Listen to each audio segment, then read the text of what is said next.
ಶಿವಕುಮಾರ್ ಅವರು ಇವತ್ತು ಇಡೀ ದಿನ ಟೆಂಪಲ್ ರನ್ ಮಾಡ್ತಾರೆ ಅನ್ನುವಂತಹ ಸುದ್ದಿಯನ್ನು ನಾವು ಬ್ರೇಕ್ ಮಾಡಿದ್ವಿ. ಮುಂದುವರೆದ ಭಾಗವಾಗಿ ದೇವಸ್ಥಾನಕ್ಕೆ ಭೇಟಿ ಕೊಟ್ಟಂತಹ ಸಂದರ್ಭದಲ್ಲಿ 10 ಲಕ್ಷವನ್ನ ದೇಣಿಗೆಯ ರೂಪದಲ್ಲಿ ದೇವಸ್ಥಾನಕ್ಕೆ ಕೊಟ್ಟಿದ್ದಾರೆ ಡಿಕೆ ಶಿವಕುಮಾರ್. ಈ ಮೂಲಕ ಕೂಡ ಗಮನವನ್ನು ಸೆಳೀತಾ ಇದ್ದಾರೆ.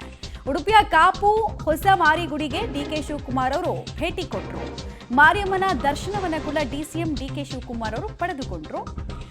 ಕೆಂಪು ಕಲ್ಲಿನಿಂದ ನಿರ್ಮಾಣ ಆಗಿರುವಂತಹ ದೇಗುಲದ ಶೈಲಿಯನ್ನ ಕೂಡ ಡಿಸಿಎಂ ವೀಕ್ಷಣೆ ಮಾಡಿದ್ರು. ಹೊಸ ಮಾರಿಗುಡಿಗೆ ಡಿಕೆ ಶಿವಕುಮಾರ್ ಅವರು 9,99,999 ರೂಪಾಯಿಯನ್ನ ಕೊಟ್ಟಿದ್ದಾರೆ. ಅವರ ಪತ್ನಿ ಉಷಾ ಅವರ ಹೆಸರಲ್ಲಿ ಡಿಕೆ ಶಿವಕುಮಾರ್ ದೇಣಿಗೆ ಕೊಟ್ಟಿದ್ದಾರೆ. 30 ಕೋಟಿ ವೆಚ್ಚದಲ್ಲಿ ನಿರ್ಮಾಣ ಆಗ್ತಾ ಇರುವಂತಹ ದೇವಸ್ಥಾನ. ಸೊ ತಮ್ಮ ಕುಟುಂಬದಿಂದ ಕೂಡ ನಮ್ದೊಂದು ಕಾಣಿಕೆ ಅಂತ ಹೇಳಿ ದೇವರ ಮುಂದೆ ಅದನ್ನ ಅರ್ಪಿಸಿದ್ದಾರೆ. ಡಿಕೆ ಶಿವಕುಮಾರ್ ಅವರ ದೈವ ಭಕ್ತಿ ಬಗ್ಗೆ ನಾವು ಹೇಳ್ತಾನೆ ಬರ್ತಾ ಇರ್ತೀವಿ ಕಾಲ ಕಾಲಕ್ಕೆ. ಸೊ ಈಗ ದಕ್ಷಿಣ ಕನ್ನಡಕ್ಕೂ ಕೂಡ ಭೇಟಿ ಕೊಟ್ಟಂತಹ ಸಂದರ್ಭದಲ್ಲಿ ದೇವರಿಗೆ ಅರ್ಪಣೆ ಮಾಡಿದ್ದಾರೆ.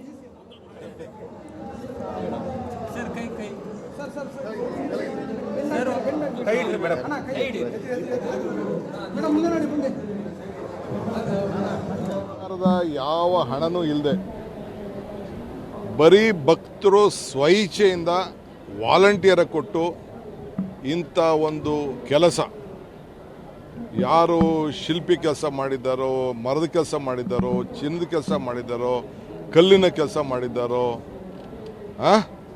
ಇದು ಅದ್ಭುತವಾದಂಥ ಒಂದು ಜಾಗ. ಸೊ ಆ ದೇವಿಯ ಶಕ್ತಿ ಇಷ್ಟಿದೆ. ಇಲ್ಲಿ ಎಲ್ಲ ಜಾತಿಯವ್ರಿಗೂ ಕೆಳಗಡೆ ಜಾತಿಯಿಂದ ಹಿಡಿದು ಮೇಲ್ಗಡೆ ಜಾತಿ, ಇಲ್ಲಿ ಯಾವುದೂ ಜಾತಿ ಇಲ್ಲ. ಈ ದೇವರಿಗೆ ಎಲ್ಲರೂ ಕೂಡ ಮಾನವ ಜಾತಿ, ಮಾನವ ಧರ್ಮ ಇದು ಇಲ್ಲಿ ಎದ್ದು ಕಾಣ್ತಾ ಇದೆ.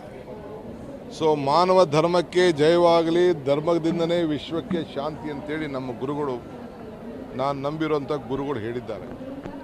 ಹಂಗೆ ಇವತ್ತು ನಾನು ಬಂದು ಇಲ್ಲಿ ಮರದ ಕೆಲಸ, ಇಲ್ಲಿ ಕಲ್ಲಿನ ಕೆಲಸ, ಈ ಚಿತ್ರ, ಈ ಒಂದು ಏನು ಶಿಲೆಯಲ್ಲಿ ಕೆತ್ತನೆ ಕೆಲಸ ಇದೆಯಲ್ಲ, ಇದು ಭಾಳ ಅದ್ಭುತವಾದದ್ದು. ನಮ್ಮ ಕರ್ನಾಟಕದ ಏನು ಬಿಜಾಪುರ ಜಿಲ್ಲೆ, ಬಾಗಲಕೋಟೆ ಜಿಲ್ಲೆಯ ಇಳಕಲ್ ಏನು ನಮ್ಮ ಕೆಂಪು ಕಲ್ಲು ಇದೆಯಲ್ಲ, ಇದು ಎಲ್ಲ ಹೊರಗಡೆಯಿಂದ ತಂದಿದ್ರೆ ಬೇರೆ ವಿಚಾರ. ಇದು ಶಿರಾಯಿಂದ ನಮ್ಮ ಕರ್ನಾಟಕದ ಕಲ್ಲಿನಲ್ಲಿ ಇಂಥ ಒಂದು ಶಿಲೆ, ಪವಿತ್ರವಾದಂಥ ಶಿಲೆ ಇಲ್ಲಿ ದೊರಕಿಸ್ಕೊಟ್ಟಿದ್ದಾರಲ್ಲ, ಇದು ನಿಜವಾಗ್ಲೂ ಹುಡುಕಿ ಮಾಡಿದಂಥವ್ರಿಗೆ ಸಹಕಾರ ಕೊಟ್ಟಂಥವ್ರು ಎಲ್ಲರೂ ಕೂಡ ಆ ತಾಯಿ ಅನುಗ್ರಹಿಸಲಿ. ಇನ್ನು ಹೆಚ್ಚಿಗೆ ಆ ತಾಯಿ ಎಲ್ಲರೂ ಕೂಡ ಯಾರು ಸಹಾಯ ಮಾಡಿದ್ದಾರೆ ಅವರೆಲ್ಲರೂ ಕೂಡ ತಾಯಿ ಸಹಾಯ ಮಾಡಲಿ, ಅನುಗ್ರಹಿಸಲಿ. ಅವರೇನು ಅಪೇಕ್ಷೆ ಪಟ್ಟಿದ್ದಾರೆ, ಏನು ಬೇಡಿಕೆ ಕೊಟ್ಟಿದ್ದಾರೆ ಎಲ್ಲ ಕೂಡ ಈಡೇರಿಸಲಿ ಅಂತೇಳಿ ನಾನು ಇವತ್ತು ಒಬ್ಬ ಸರ್ಕಾರದ ಒಬ್ಬ ಪ್ರತಿನಿಧಿಯಾಗಿ ನಾನಿಲ್ಲಿ ಭಕ್ತನಾಗಿ ಬಂದಿದ್ದೆ.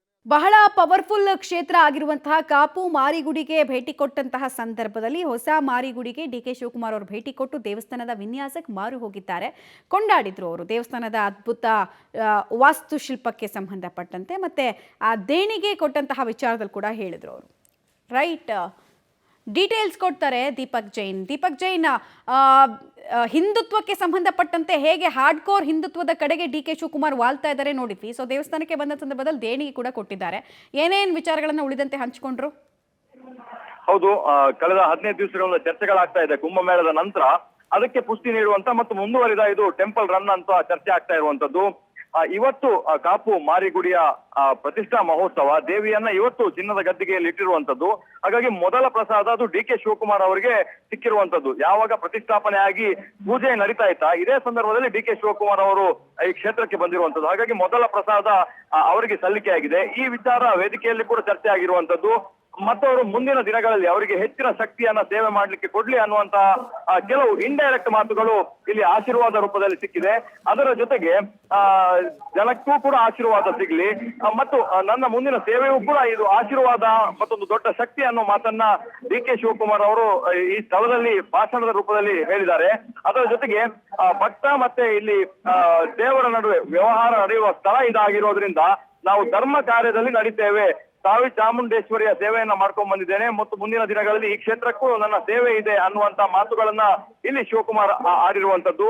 ದೇವರು ವರ ಶಾಪ ಕೊಡೋದಿಲ್ಲ ಅನ್ನುವಂತಹ ಈ ಹಿಂದಿನ ಎಲ್ಲ ಕಗ್ಗಗಳು ಶ್ಲೋಕಗಳನ್ನ ಹೇಳಿಕೊಂಡು ಮಾತನಾಡ್ತಾ ಇದ್ರು. ಅದನ್ನ ಡಿ ಕೆ ಶಿವಕುಮಾರ್ ಅವರು ಕಾಪು ಕ್ಷೇತ್ರದಲ್ಲೂ ಕೂಡ ಮುಂದುವರಿಸಿರುವಂತದ್ದು.